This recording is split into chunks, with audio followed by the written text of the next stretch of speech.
Сәлеметсіздер ме қыз-келіншектер? Бүгін мен сіздермен асқабақпен чизкейк жасау жолымен бөлісемін. Ол үшін асқабақты жуып тазалап, турап аламыз. Дәл қазір күз мезгілі асқабақтардың әдемі болып дайын болған кезі. Асқабақтың именно тәтті түрін таңдап, қайнатуға ыңғайлы ыдысымызға асқабақты салып, үстінен мен домашний сүттің қаймағын кілкіп салып жатырмын. Негізі бізге майлы сүт керек. Егер дүкен сүтін алатын болсаңыз, 6% майлылықтағы сүтті қолдана берсеңіз болады. Сүтіміз бір қайнап шыққаннан кейін астындағы отты баяулатамыз. Баяу отта 5 минуттай қайнатамыз.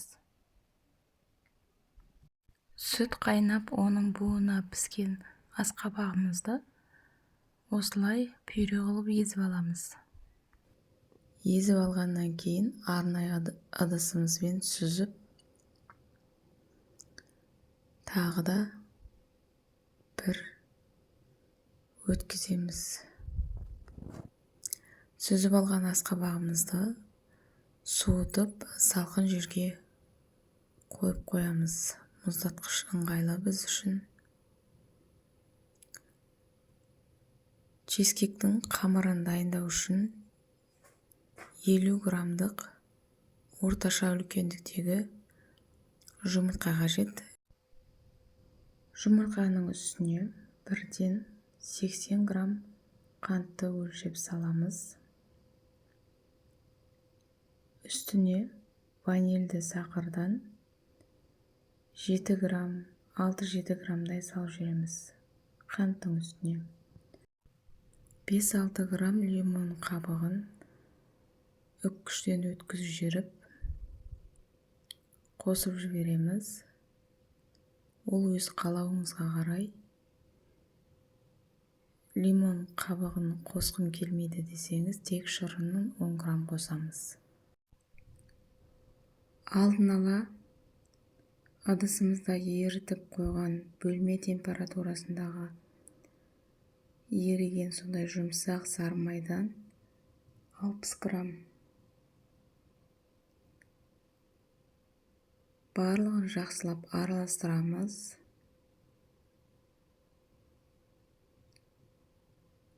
Араластырып, үстінен алдын ала өлшеп қойған 180 грамм ұнымызға 5 грамм қопсытқыш разрыхлительді араластырып,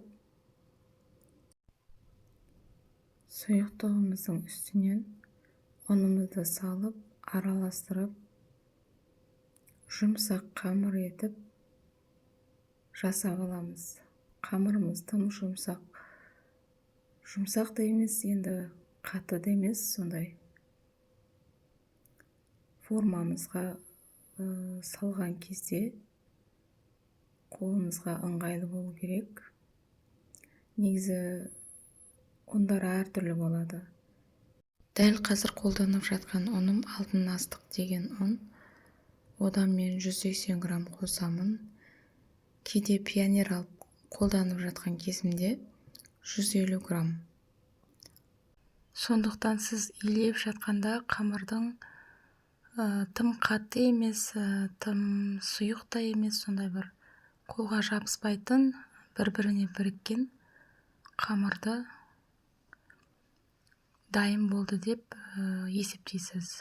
180 грамм ұнды өлшеп алып, қамырды илеп жатқан кезде аз-аздан салып, оның жұмсақтығына мән беріп, артығында алып тастайсыз. Осындай қамыр дайындап алдым. Енді барлығын жазып, формаға орналастырып, шет-шетін бәрін көтеріп, форманың биіктігі 7, ал көлемі 24. Формамызға қамырымызды орналастырып, бір шетке алып қойып, алдын ала өлшенген 600 грамм творогымыздың үстіне 130 грамм қант, ванильді қантымыздан 4 грамм. Асқабақ пюресінен 300 грамм. Алдын ала өлшеп дайындап қойған ерітілген сары майдан 60 грамм. Сары майымыз сондай еріген болуы қажет. Енді бұл жерде асқабақ пюресіне үйлесімді приправа қоссаңыз болады, өз қалауыңызға қарай ол. Мен асқабақпен имбирді үйлеседі деп ойлаймын. Сол себепті оны өлшеген жоқпын. Кішкентай шай қасықпен 1 қасық имбир қосып жібердім. Осындай ғана көлемде. Енді барлығын миксермен жақсылап араластырамыз. Алдын ала бөлме температурасына шығарып дайындап қойған 4 дана жұмыртқамыздың бір-бірден жарып қосып араластырамыз. 2 дана жұмыртқаны жарып сол моментте творогымызға араластырып қоямыз. Оның үстіне алдын ала дайындап қойған 25 грамм кукурузды крахмалымызды қосып араластырып, қамырымызды бір шетке қоя тұрып, 2 дана жұмыртқамызды жарып, ішіндегі сарысын бөлек алып қойып, жұмыртқаның ағын миксерлеп аламыз. Миксерлеу үшін әуелі аздаған тұз және лимон шырынын қосып, үстіне шамада 2 қасықтай 2 ас қасық қантты 30 грамм деп есептейміз. 2-3 минуттай миксерлеп болғаннан кейін бөлек алып қойған жұмыртқаның сарысын қосып араластырып жібереміз. 2 дана жұмыртқаны творогтың өзіне сол күйі қосамыз. 2 дана жұмыртқаны осылай дайындап, творогқа қосып араластырамыз. Енді әркім қалай жасайды, мен өзім осылай жасаймын. Менің нұсқамда міндетті түрде жасап көріңіздер. Ең соңында дәл осылай жақсылап миксерлеп араластырып, қамырымыздың үстіне формамызға саламыз. Формаға құйғаннан кейін пешке салмай тұрып,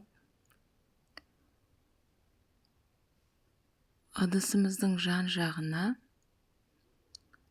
4 дана силиконды форма елебі сонда бір кішкентай көлемдегі ыдыстарға ыстық қайнаған суды құйып, духовкаға бірге саламыз. Осы нұсқада жасағанда менде мынау творогым көтеріледі ғой аздап, содан кейін бірден жабысып, түсіп кетпейді. Осылай жасап көріңіздер. Міне, көріп тұрғандарыңыздай кішкентай силиконды формалар кекске арналған. Осының үстіне ыстық суды қайнап, кішкене ыстығы басылған сондай суды құйып, осылай бірге барлығын духовкаға саламыз. 170 градуста қызып тұрған пеште 40 минут пісіріп аламыз. Дәл осылай дайын болды. Байқап тұрғандарыңыздай қанық сары түсті чизкейк дайын болды. Асқабақпен дәл осындай түс болып шығады. Чизкейкіміз піскеннен кейін 2 сағат суытып, әбден суығаннан кейін 3-4 сағатқа холодильникке қоямыз. 3-4 сағаттан кейін ғана алып жей берсек болады. Видеоны көңіл бөліп қарағандарыңызға көп рахмет.